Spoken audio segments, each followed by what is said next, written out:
반갑습니다. 김명석입니다. 부동산 경매 초보가 고수되기 시즌 3 오늘 세 번째 방송에서는요. 우리가 재건축을 했을 때 그 입주권이 나오죠. 분양 자격이라고 하기도 하는데요. 이 입주권 취득세에 대한 얘기를 한번 해보고자 합니다.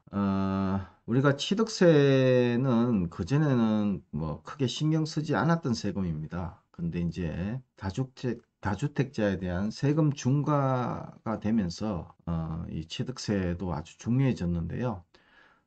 그런데 이 입주권 취득세는 조금 그 다주택자 문제하고 얽혀서 조금 더 복잡합니다. 그래서 이 취득세를 잘 고려하셔서 절세를 할 수 있는 부분이 있으면 절세를 하시고요.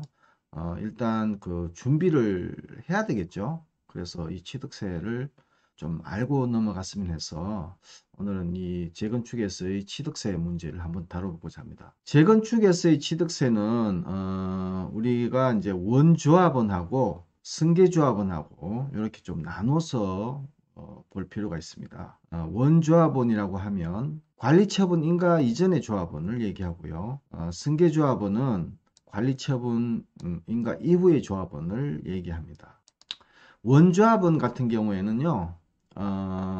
건물 완공 전에는 토지 취득세가 부과되지 않습니다. 뭐 이후에 승계조합원에서는 토지 취득세가 따로 부과가 되는데요. 그래서 토지는 원래부터 그 원조합원이 가지고 있었지 않습니까? 그래서 토지에 대한 취득세는 부과되지 않고요.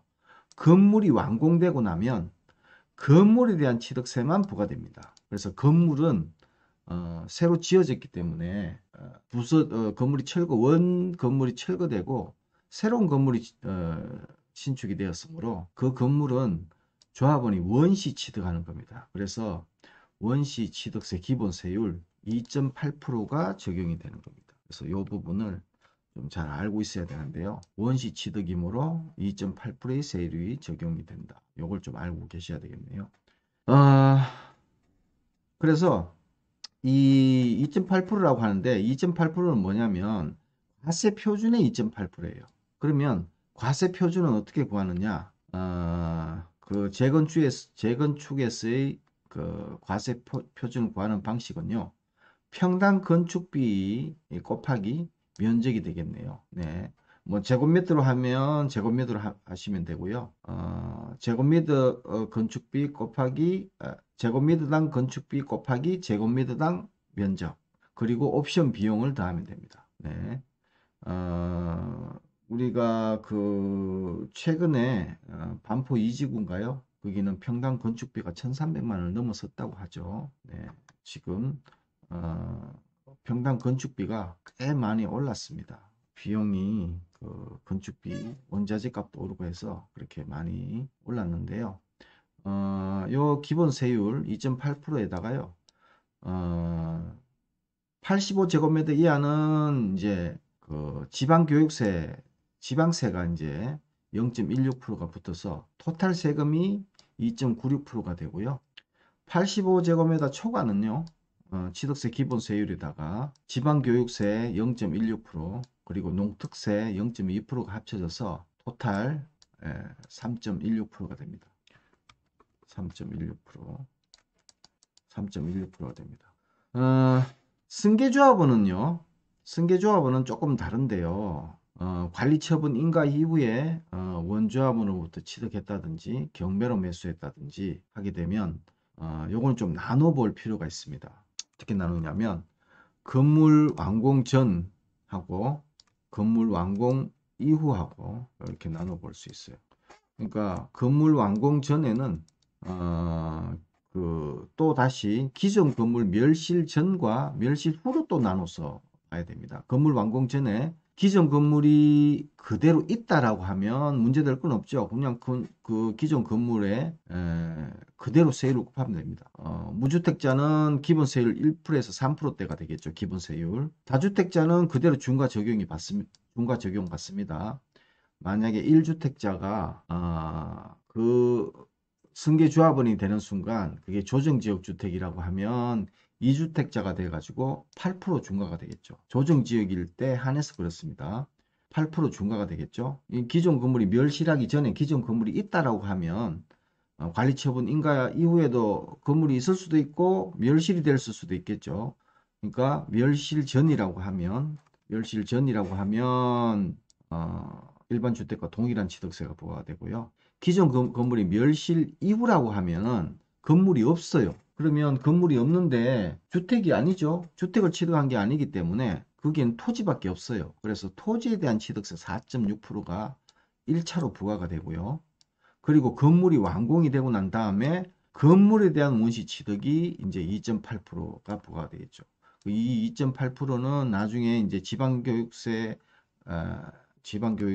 그리고 이제 85제곱미터 초과되는 부분에는 농특세가 붙어가지고 최고 3.16%가 되겠죠. 그래서 첫째 이제 토지 취득세를 건물이 멸실이 되고 난 이후라면 토지에 대한 취득세 4.6%를 1차로 납부를 하고요. 건물이 완공되고 난 다음에 건물에 대한 원시 취득세 기본세율 2.8%가 2차로 납부를 해야 됩니다. 그리고 건물이 완공된 이후에는 원조합원하고 동일하게 보존 등기할 때 건물분 원시 취득세만 부담하면 됩니다. 단 만약에 토지 지분이 더 늘어날 수도 있겠죠. 네. 토지 지분이 늘어나면 예를 들어서 토지 지분이 30제곱미터였는데 40제곱미터로 늘어났다. 그러면 10제곱미터가 더 늘어난 거죠. 그러면 늘어난 토지 지분만큼의 공시지가 곱하기 4.6%의 토지분 취득세가 추가됩니다. 그래서 만약에 다주택자인 경우에 이게 중요한데요. 다주택자인 경우에는 건물 멸실 이후에도 건물 멸실 이후에 취득하는 것이 오히려 세금을 줄일 수 있다 이거죠.